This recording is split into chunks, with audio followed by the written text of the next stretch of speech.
ચૂંટણી છે એટલે મારે નથી કેવું, પણ કેટલાક બની બેઠેલા આદિવાસી નેતાઓ છે ને, કેટલાક સંગઠનના ખાલી દેખાડાના દાંત દુખતા છે, ચાવાના દાંત દુખતા. હું એમ કહું છું, કેટલાક સાગબારામાં પણ હશે કે તમે આ આદિવાસીને ખોટા પ્રમાણપત્રોને કાઢવાનું કોઈ આંદોલન તો કરો. હું ચૈતર વસાવાને પૂછું તો વિધાનસભામાં કઈ રજૂઆત કરી છે? અમારી સરકારે તો કાયદો બને નિયમો બનાવ્યા, તો તમે આને બધા સંગઠિત એકલાથી નથી થવાનું, એકલા ભાજપથી નથી થવાનું, પણ ટોટલી આદિવાસી સંગઠનને એક મંચ પર આવવું પડશે. ગુજરાતમાં આદિવાસી સંગઠનને કોણે તોડી પાડ્યું? એ ભારતીય ટ્રાઇબલ પાર્ટી આદિવાસીના હક માટે લડતું હતું, એને ચૈતરભાઈ વસાવા જેવા ગદ્દાર લોકો એને તોડી પાડી ધારાસભ્ય બનાવના. ચૈતર વસાવા તો મોહરું છે. ભારતીય ટ્રાઇબલ પાર્ટી તોડવાનું કામ કર્યું હોય આમ આદમી પાર્ટીના લોકોએ દિલ્હીથી અહીંયા આવીને. આ સમજી લેજો ભાઈ, આવા લોકોને ઓળખી લેજો. ચૈતર તો મોહરું છે, આદિવાસીના વિરોધી છે. Kejriwal and company. હું કમ રાજ્યસભામાં બધા મોકલ્યા છે, કોને મોકલ્યા છે? કોઈ દલિતને મોકલ્યો છે? કોઈ આદિવાસીને મોકલ્યો છે? ભાઈ ગોપાલ ઇટેલ સુરતનો, ઈસુદાન ગઢવી પ્રદેશ પ્રમુખ. ઈસુદાન ગઢવીને એમ કહું, અમારા ભારતીય જનતા પાર્ટીનો પ્રદેશ પ્રમુખ સી.આર. પાટીલ સાહેબ નવસારીથી ચૂંટણી લડે છે. સી.આર. પાટીલ નવસારી, ઈસુદાન ગઢવી ત્યાંથી લડવું જોઈએ કે ના લડવું જોઈએ? ઈસુદાન ગઢવી કેમ ચૂંટણી નથી લડતો?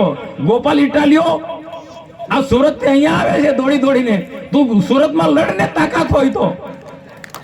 પણ આ તો આદિવાસીને ભાગલા પાડવા આવ્યા છે. આદિવાસીઓમાં ભાગલા, સમજી લેજો, આદિવાસીઓમાં ભાગલા પાડવા આવ્યા છે. તમે જો આમ આદમી પાર્ટીએ છોટુભાઈના કેમ્પસમાં તે સંમેલન કર્યું, થોડો કેટલાક લોકોને હાથમાં લીધા, અને પછી ચૈતર જેવા ગદ્દારને ધારાસભ્ય બનાવવાનું સપનું આપ્યું ને એ બની ગયો. હજુ આદિવાસીને તોડવાનું કામ કર્યું છે, સાવધાન રહેજો. જીતવાનો તો છે જ નથી, પણ એકે એક બૂથ પર એને સન્માનજનક મત પણ ના મળવા જોઈએ. એ કામ આપણે કરવાનું છે. નહીં તો થોડા ઘણા મત મળશે ને તો કોલર ઊંચો રાખીને પડશે.